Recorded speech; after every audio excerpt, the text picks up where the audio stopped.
ladies and gentlemen. A warm welcome to our today's session, which will last roughly an hour, on simplifying public transport ticketing. You might know from the various discussions we're having that several countries are about to introduce new schemes on how to have a ticket, a pass, a railway pass, public transport pass, which is much cheaper. In some cases, it doesn't cost anything. In some cases, it does cost something, to promote sustainable transportation and mobility. This is what our panel is going to be about. My name is Henning Bantin. I'm CEO of EFOC, a sustainability consultancy. How is this going to work today? We're going to have 3 inputs to start off and then enter into a discussion. The 3 inputs will be from 3 different countries, from Germany being the host of this session, and then from Austria and Luxembourg. And after that, we're going to be entering into our discussion, which gives me now the opportunity to introduce our panelists. And I start with my left hand, Elfriede Anna Moore from Austria. You're with the Federal Ministry for Climate Action, Environment, Economy, Energy, Mobility, Innovation and Technology, quite a bit, hugely interesting, and you're Deputy Director General. We have virtually with us Christoph Reuter from Luxembourg. You are with the Ministry for Mobility and Public Works, and you are first advisor to the government on these topics. And finally, our host, Professor Dr. Bonhoff from Germany, here with the Federal Ministry for Transportation and Digitization. Having said that and introduced you to our circle, Mr. Bonhoff, thanks again being the host for the sessions, and I give the floor to you to kick off our presentations. Yes, Mr. Bantin, thank you very much. It's indeed a pleasure to host this event. Thank you very much for participating from Austria as well as from Luxembourg virtually. And also thank you very much to the German Pavilion, who is hosting this event, who is organizing everything around this event. And I'm trying to get my slides on screen here so I can start with my presentation. We just need another second until we get us started. We actually had a quite interesting approach earlier this year on public transport when it came to the question of how can we make public transport even more attractive. And this is all in times of crisis. This is all in times of increased energy prices. This is all in times of commuting back and forth with your car in a lot of cases, rising fuel prices, where as a relief measure, in the end, it was politically decided that for a limited period of time, we offer a very attractive ticket for public transportation to get people into public transportation. And one of the interesting things there is that you learn a lot about the details behind the scenes when it comes to public transportation. And a very complex tariff system is a reality in our German public transportation system. So here's a quote from our minister. Our goal is to eliminate the vast number of fare zones and to make the public transport offer as simple and attractive as possible for the citizens. And again, as I said, it was part of the tax relief measures. The federal government took money in its hand to make an attractive offer for this €9 ticket. And we indeed wanted to make sure that more people get the opportunity to save money, but at the same time to have a good experience with public transport, to think about their mode of transportation in their daily life. And that was a 2.5 billion investment that was made by the government. So it was a one-off special offer, limited for the month June, July and August in 2022. It was valid throughout Germany on local and regional buses and trains. So this really was the big new thing about this ticket, that it was valid countrywide. So not only in specific zones where we have different tariffs, but it was a countrywide ticket which cost €9 per month, per calendar month. So again, a very attractive offer. We do have 75 tariff associations in Germany. We did explicitly sell the ticket, and we didn't make it for free. First of all, if you don't pay for anything, it doesn't seem to have a value. So paying for something kind of makes you, respect things a little more. But in the end, that also gave us the opportunity to have access to data in terms of who's buying the tickets, how are those tickets being used. So it was really an opportunity for us to measure how many passengers would switch to public transport with cheaper and easier tariff. And in a nutshell, it was a huge success for this limited period of time. We had 17% of users that switched from their individual mode of transport to public transport. We had 20% new customers. Obviously, it was an attractive offer for those that already used public transport in their daily use, who were paying much more for the tickets they had. But for this period of time, that was reduced down to €9. So it was a saving for them. But we had 20% new customers that actually took that step and said, okay, for that €9, I will give it a try and use public transport. More than 50% of the users used the ticket in their everyday journeys. And 10% of the users actually substituted at least one daily car trip. So in terms of shifting away from individual mobility to more public transport and make public transport attractive, we saw that effect. And we saw a very high customer satisfaction with using public transport. Even people that were not used to using public transport were overall satisfied with the service they received. And yes, this was during vacation time, and yes, we had very full trains, very full public transport buses and these things. And yes, not everybody was happy all the time, but overall, the assessment showed that there is a very high attractiveness for public transport. And last but not least, getting us on a decarbonization pathway also in transportation. We need to go to more less carbon intensive modes of transport, which of course public transport is. And we saw an effect of approximately 600,000 tons of CO2 that were saved per month. So moving on with this experience, we're now in the midst of a discussion to continue with a specific countrywide offer. We call it the Deutschland ticket. The political agreement at this point in time is to offer a ticket on a monthly basis for €49 per month. And we do want to introduce it as soon as possible, early next year. There's a lot of details behind the scenes that have to be clarified, but there is the political will that this also will be co-funded by the federal government together with the state governments.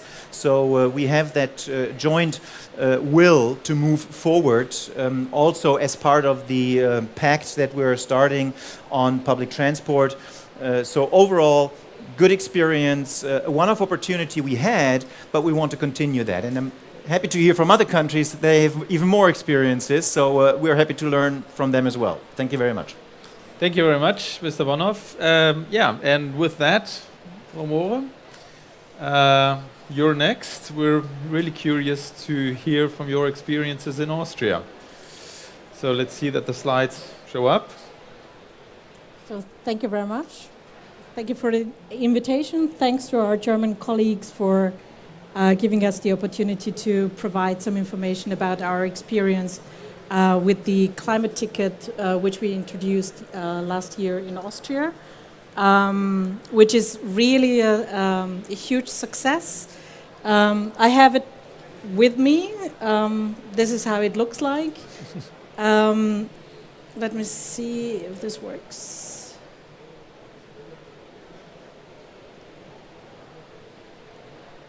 There you go. So I want to provide a short overview about the goals and the legal framework we had in Austria for introducing the climate ticket, how it is implemented, some aspects about financing, and also our experience with the demand and the usage and what our expectations and the current developments are, and also the assumption and impacts about the potential for the future of the climate ticket. So what is the origin, actually, of the climate ticket?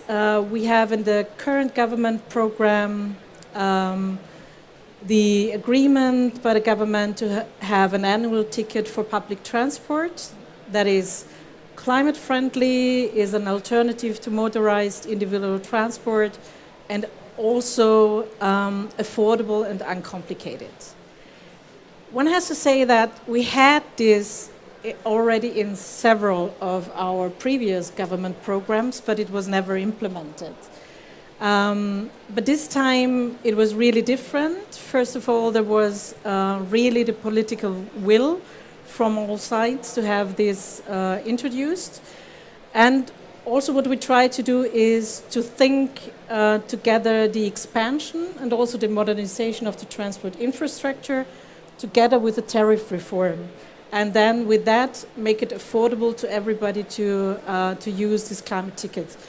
So the goal was really no trade-offs between modernization of transport infrastructure and tariff reform, but do it at the same time, do it together.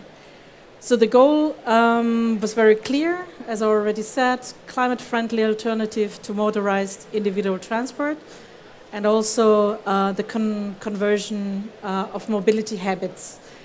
And it was very important for us when we designed the ticket that it would be easy access to public transport, also complete coverage of the demand for public transport, so not only trains, but also local buses, regional buses, metro in Vienna, trams, etc. So really all the public transport modes, and in covered so whole Austria, and it had to be inexpensive and competitive with fixed costs.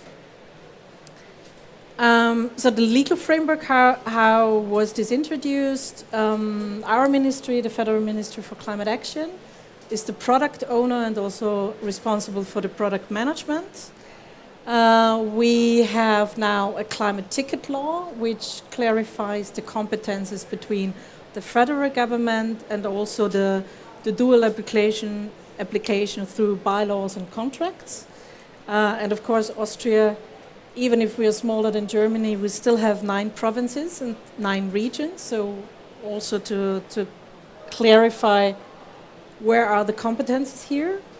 And then we have one mobility law, which regulates the organization of the nationwide sales and the customer services.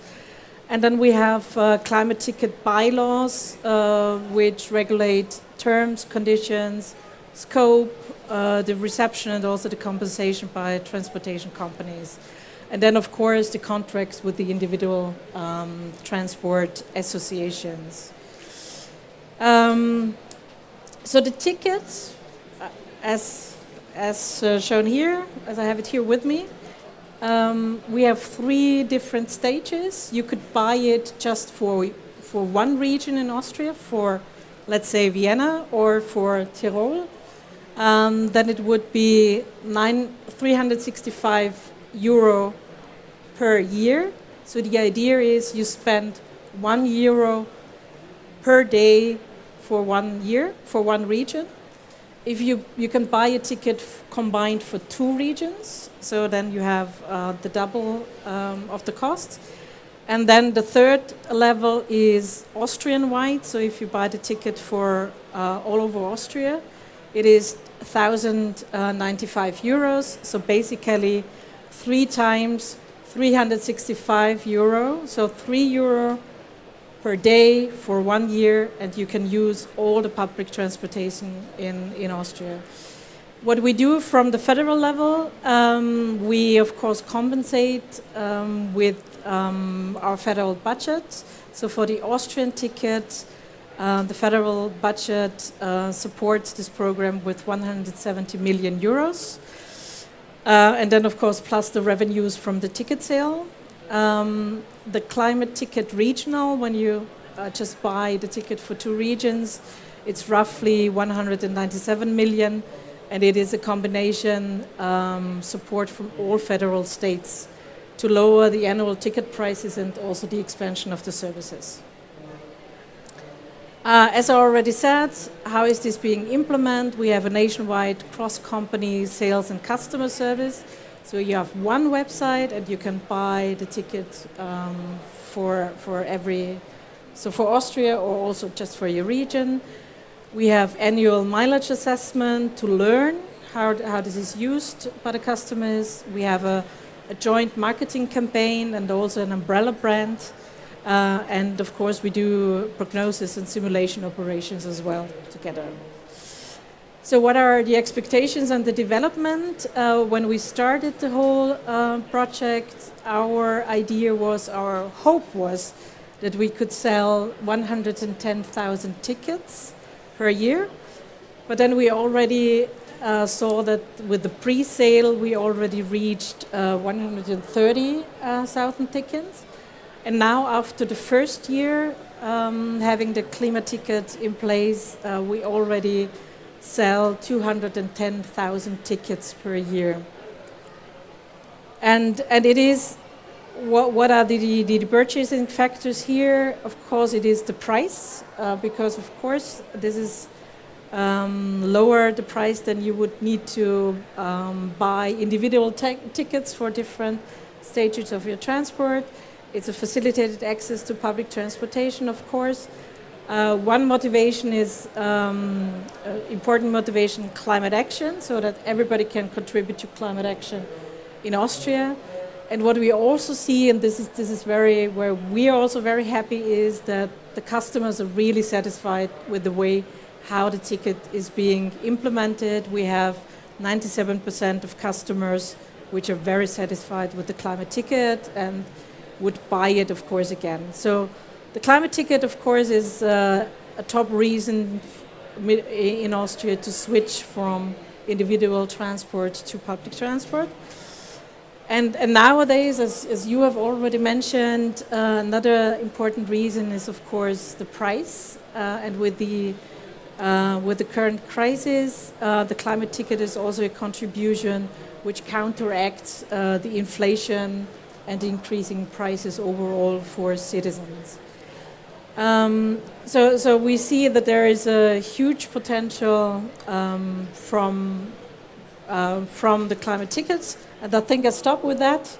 Thank you very much again for the invitation, and looking forward to hear also from Luxembourg, and then looking forward to our discussion. Right. Super interesting, Mrs. Moore. And as you said, yet another example from Luxembourg this time with, again, a different approach. This time the entire ticket is for free. We're very curious, Mr. Reuter, to learn from your experiences. Yes, good morning. Thank you very much for having me on your panel. I'm sorry not to be able to be with you in Egypt right now, but very glad to be able to participate. So I've only got 3 slides. Could we please move to the first one? To the next one. Thank you. So what we've noticed, Luxembourg, as a very small country, has never garnered as much international worldwide attention from a transport policy before. It definitely does grab the attention, as Mr. Bonhoff said, internationally, but also very importantly and more importantly, so at a national level, then it triggers a huge discussion on public transport, which is always a good thing.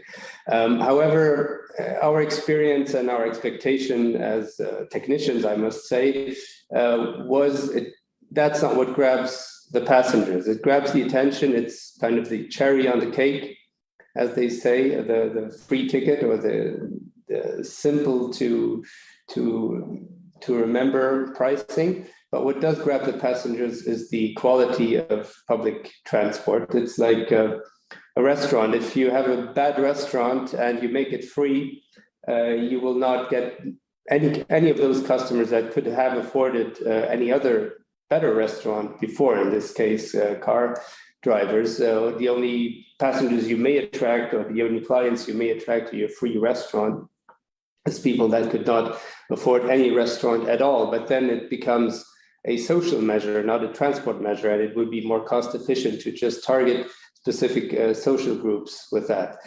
So that's been our narrative for the past 2 years, that really this free public transport is just the cherry on the cake, but the cake is the investments, and that's how my next two slides are structured. Can you go to the next one, please? So basically, in many ways, and that's obvious, Luxembourg cannot really be compared to many other countries. One is size, the other one is income, and so forth. We have some things that are obviously Luxembourg specific, and I want to highlight them because that facilitates then the comparison to see what can be compared and what cannot be compared. Public transport became free on February the 29th, 2020, pretty much exactly 3 weeks before the first complete lockdown due to COVID. Now, what is specific is that even before it became free, it was almost already entirely free. The cost recovery from ticketing was only 6 to 10%. If you compare that to Switzerland, which has a hugely performant and attractive public transport offer, a very good menu in the restaurant, if I may say, that was already heavily subsidized. And this new government decided to do even more. And if you take out an additional 10%, in Luxembourg, well, you end up at free public transport. In other countries, it would have been a different step. So free, obviously, and that's the topic of today's discussion. It is obviously the easiest to remember tariff structure of all. And what it does incrementally, it removes a mental barrier to even using public transport, because you see a bus and you step in, and you step out, you see a tram, you step in. That's what you do. So it is a good thing, and I agree with the other speakers that an easy to understand ticketing structure, that really is a huge advantage. It does, in my opinion and in our opinion, not necessarily need to be free. So my last slide is more talking about the cake, talking about the quality of the food in the restaurant, and that is where our entire focus lies, and where the investments have been very, very sustained for the past 10 years, with Luxembourg investing the most per capita in the railway infrastructure, even more than the Swiss colleagues.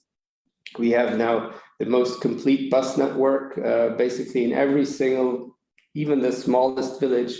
There's a bus during the week from 5 a.m. to 11 p.m. and even on Sundays and holidays from 6 a.m. to 10 p.m. So that really is the kind of menu that we are offering people. The entire transport policy has been reshaped away from moving vehicles, which was the classic mobility planning of the past century, where it's just, okay, we have congestion, we need more room for more cars. We completely shifted away from that to just analyzing transport demands on the different corridors, and then choosing the mode of transport that is able to accommodate these numbers of people, be it between towns or be it within urban areas. And that's all been fixed and explained to the population, and with a roadshow by the minister. It's very important to talk to the people about this. In a long-term multimodal plan where all the different modes, cars included, roads and everything, is integrated into one single mobility system. Because with the growth that we have experienced in the past and we continue to experience, we will need to move another 40%, additional 40% of trips by 2035. And so we've looked at what do we need to start putting in place now to be able to accommodate this mobility demand. So that's my introductory statement, and I look forward to the discussion. Thank you. Thank you very much, Mr. Reuter. Perhaps, Mr. Bonhoff, I'll pass on to you to start the discussion. So first question is just overall, listening to the other experiences, what are items you would like to comment on, which are relevant for the discussion we're having in Germany? And I'd like to pick up a second question from where Mr. Reuter just ended, this idea of the multimodality, right? And how important that is actually to make a ticketing system like that really successful in the end, really to transform mobility in terms of sustainability. So perhaps these two questions to kick off. Yes, first of all, thank you again for both of your contributions. And we set up this discussion to look into those models where easy tariffs are a door opener for public transport. And yes, it is, but tariffs alone are not enough to offer an attractive public transport. I think that's quite obvious, and that was also seen in some of the presentations. It is about the right infrastructure, it is about the right capacity, it is about comfort. Looking at the free lunch that Mr. Euter was talking about, it still needs to, taste good to a certain extent, otherwise people would not use it at all. So I think we have to be aware that when we talk about an attractive public transport, money is one thing.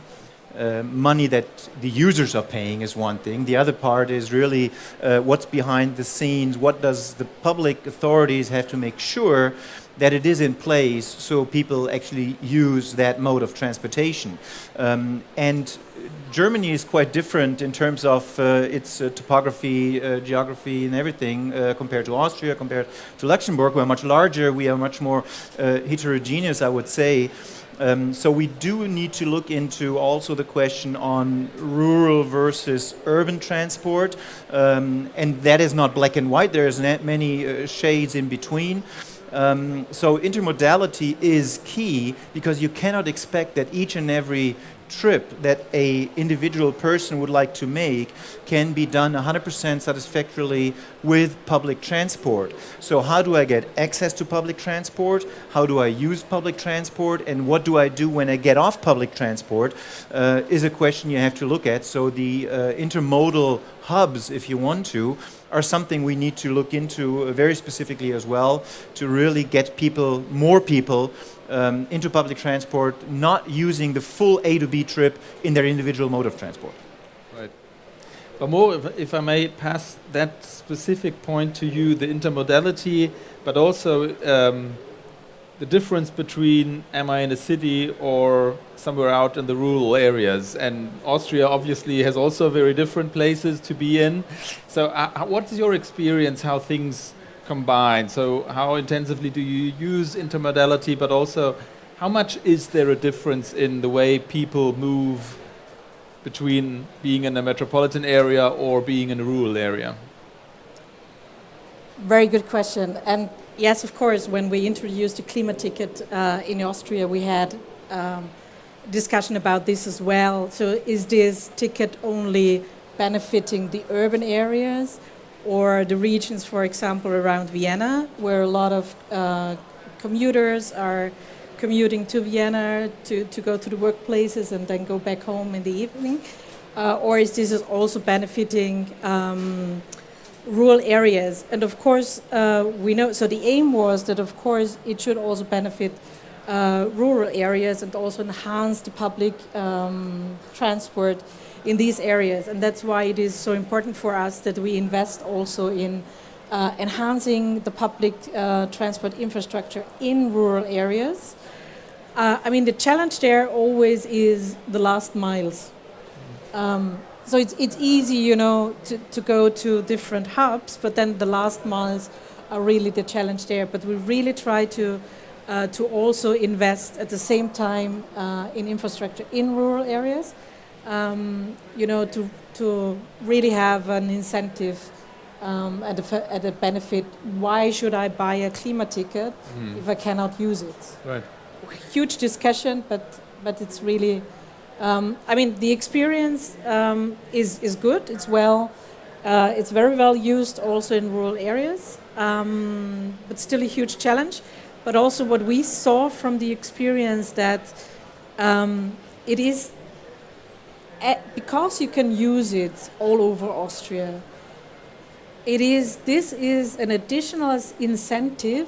For example, if I go from Vienna to Salzburg or to other parts of Austria, or then to the more rural parts of Austria, that I don't do it by car anymore.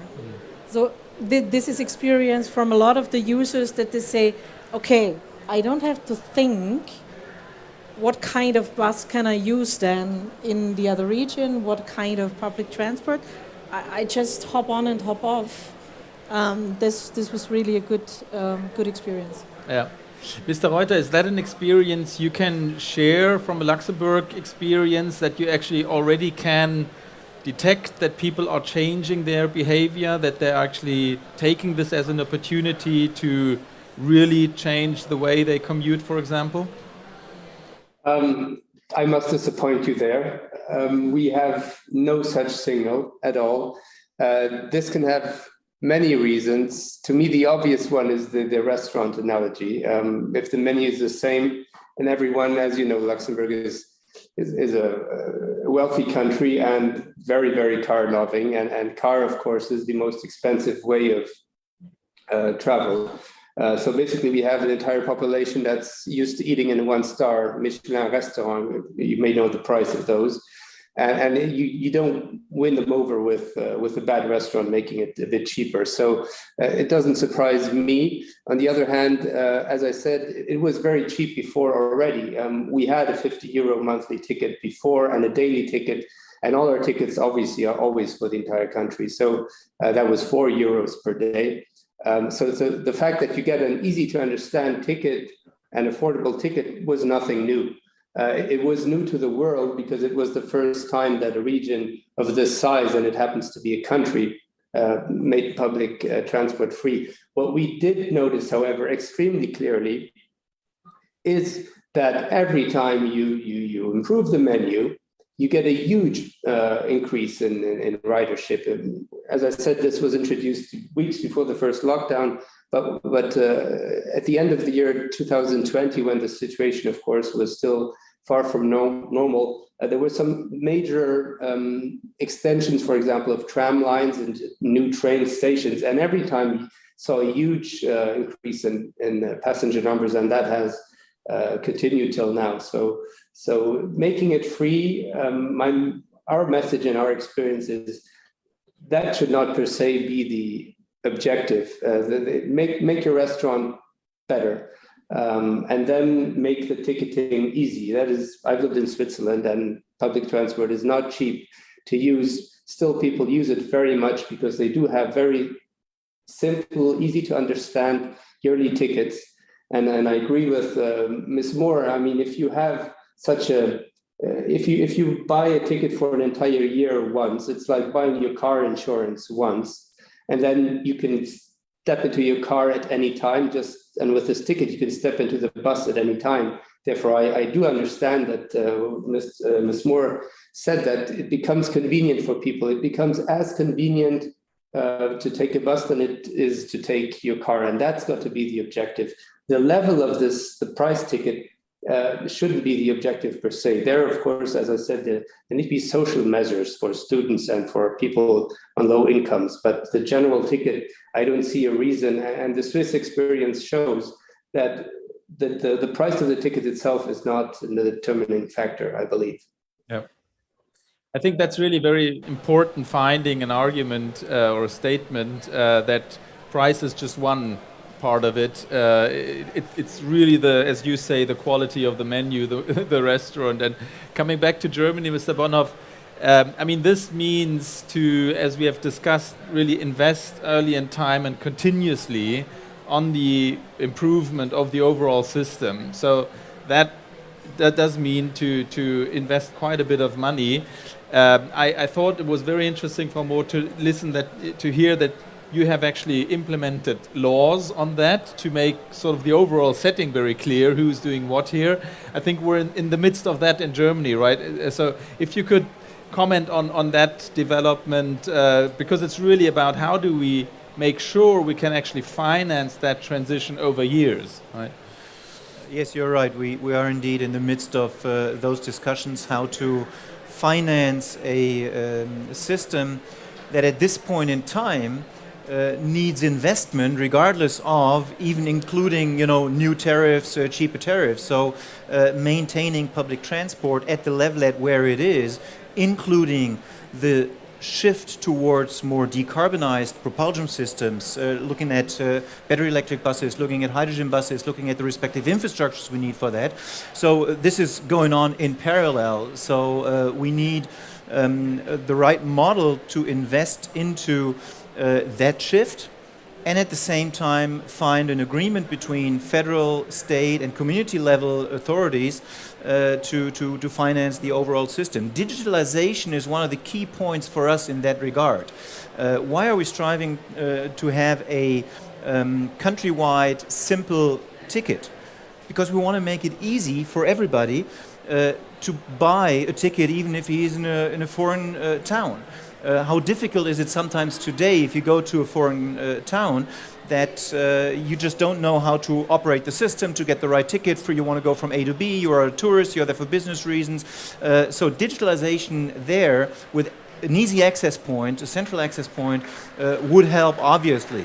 That must be an easy interface to the customer. But you're right, we're in the midst of the discussion on the financing of that. We have a commitment from the federal government to put 1.5 billion euros per year on the table. We have an agreement with the states that they would add on to that another 1.5 billion euros. So we're talking about 3 billion euros per year for this model.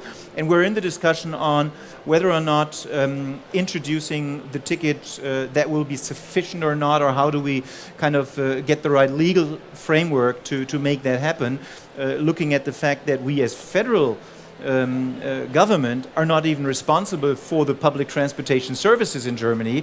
We're funding it with 10 billion euros per year, but legally it's the states that are responsible, and it's the individual regional authorities that actually have to apply for the specific tariffs. So you can imagine that in that whole system there's a lot of detailed discussion. So we're happy to look at the Austrian way, whether we need a law, whether we can do bylaws, whether we can do other agreements. We'll have to see that. Yeah. Or perhaps something where you can give us some further, I mean you touched it in your input, but little further insights on what are your experience, how states, provinces behave, but also actually the companies running public transport in a region. I mean, also for them, it's a change in the business model. I mean, they're not anymore the one face to the customers. There's a different website. So, I mean, the entire system does change in a way. So, to me, this seems like quite a bit of a change, also in responsibilities and who's communicating what. So, what are experience you're having in Austria on that? Oh yes, definitely. So when we started, and I mean.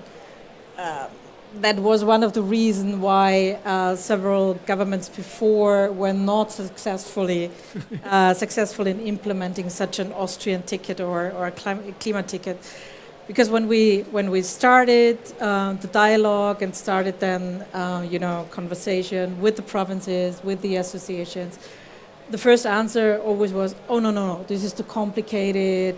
No, then we need to coordinate and we need to. You cannot compare the system in Vorarlberg with the system in Burgenland. No, we cannot do this. So it took really a lot of, really strong political will, also from our side, from the minister, Leonore Gewessler.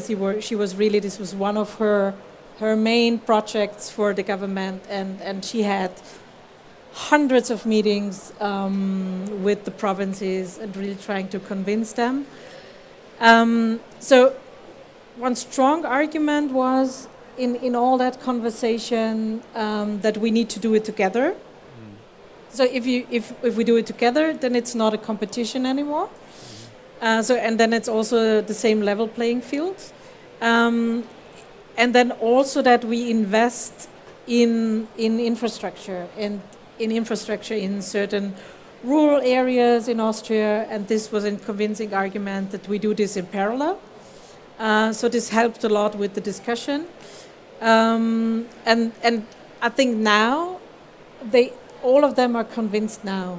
I mean, there was a lot of hesitation at the beginning, but now after 1 year, and seeing that this is really a success and that so many people are buying the climate ticket, they are convinced. We are now currently working on, because currently you still need to buy this, so the physical card.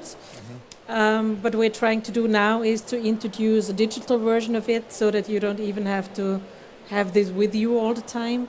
And also there now, the cooperation with the Transport Association and the provinces is much easier now. Right. Thank you. We need to finish off this conversation in roughly 10 minutes because Mr. Bonhoff has to step in for the minister in a different session and will need to be there in time.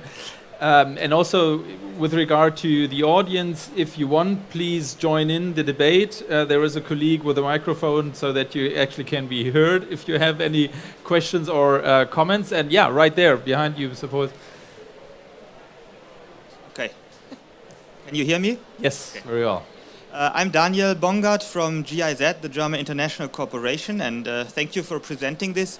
We are working on behalf of the Ministry of Economic Cooperation and Development and the Ministry for Economy and Climate Action with developing countries. And with our partner countries, so low price public transport is extremely important because here we have a COP in Africa, and in Africa, of course, many people cannot afford public transport in many cities.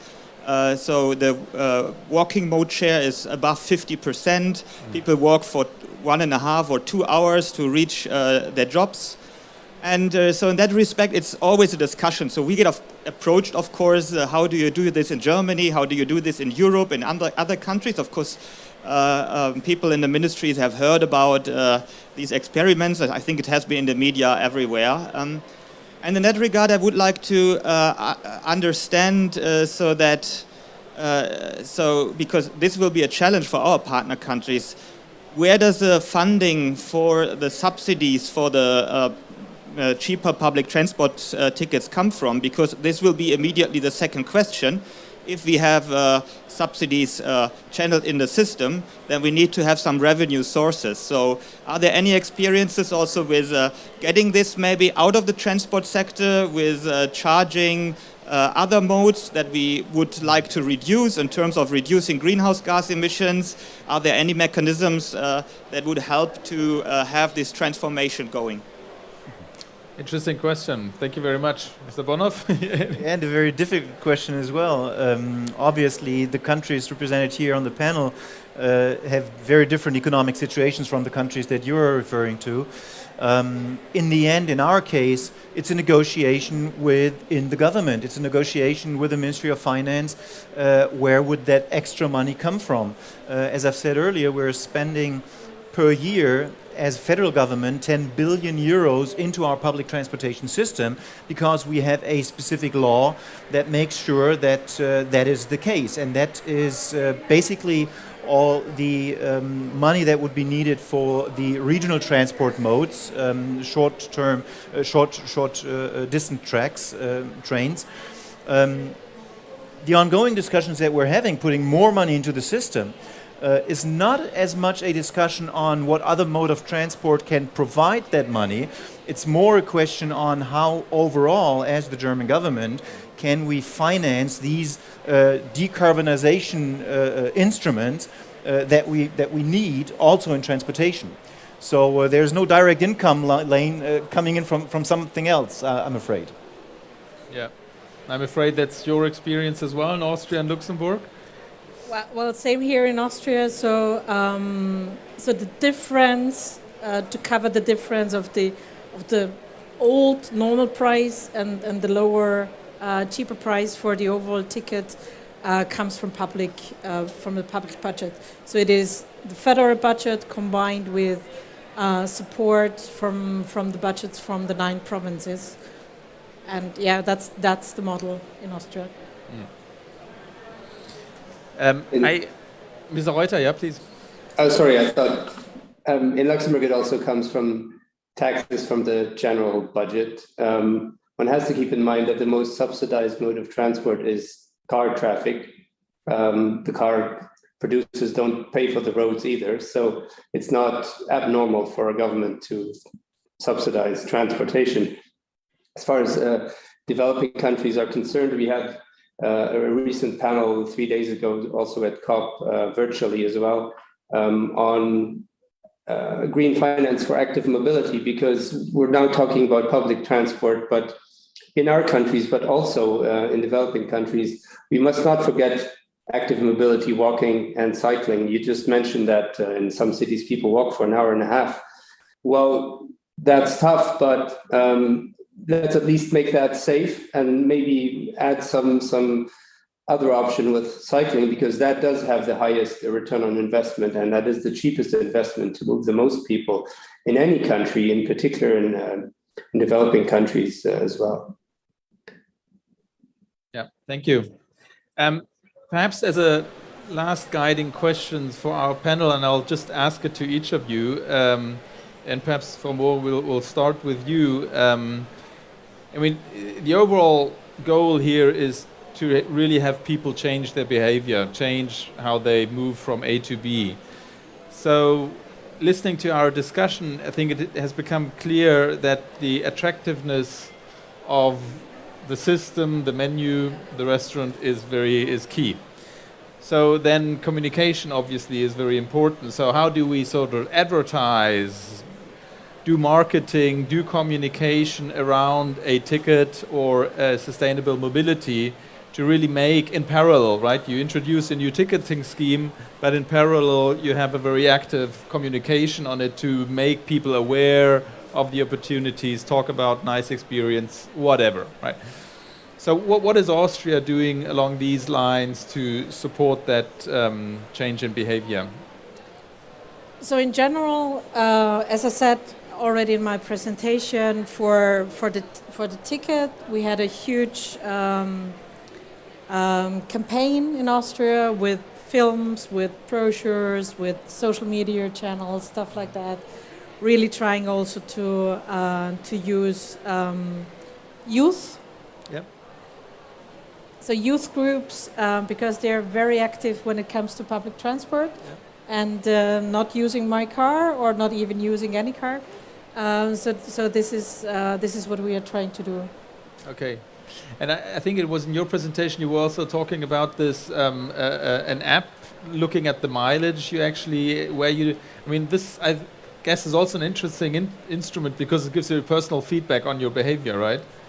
Yeah, because so you can buy the ticket online, and then you can download an app. So you can use the app also for getting information about time schedules and stuff like that.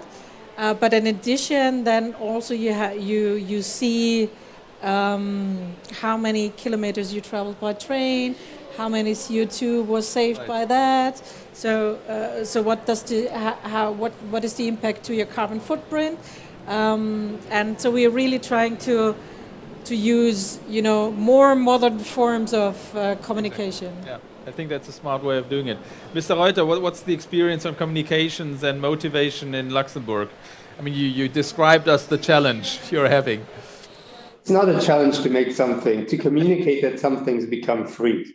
You just need to say it once, and it's never forgotten. I don't see the politician who's actually going to raise the price or even introduce the price again. So that's easy. What we do focus all of our communication on is every time that we improve the menu or add something to it. Every single time something new in public transport or cycling. 2 weeks from now, we're going to inaugurate the longest cycle bridge in Europe, by the way. So we communicate about those things, and that shows people that the menu is getting better and it keeps their interest.